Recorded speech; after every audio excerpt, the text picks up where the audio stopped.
Selon la Fédération de l'habitation coopérative du Canada, environ 250 000 de Canadiens habitent dans des coopératives d'habitation. Pour mieux comprendre ce type de coopérative, Ruby a visité la coop Voisin, qui existe depuis 1991. J'ai vécu plusieurs années en Amazonie brésilienne.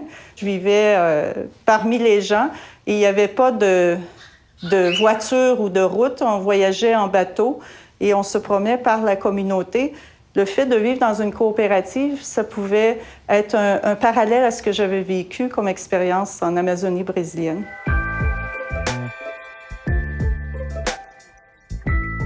Comme on est une coopérative et que l'aspect communautaire est important, bien, on a un groupe qui fait les entrevues d'entrée.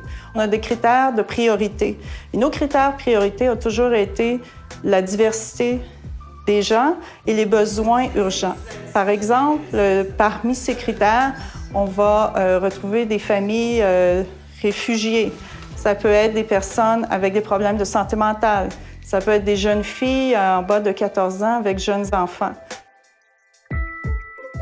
La coopérative Voisin a 60 % de ses résidents sont des personnes qui ont des logements subventionnés.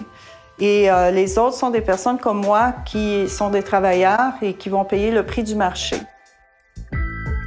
Suite aux entrevues que j'ai faites avec quelques membres qui sont ici depuis 20 ans, on nommait entre autres une personne qui était immigrante, qui est arrivée au Canada. Puis elle a dit que le fait d'habiter dans la coopérative, elle a pu participer aux activités sociales, aux différents comités existants.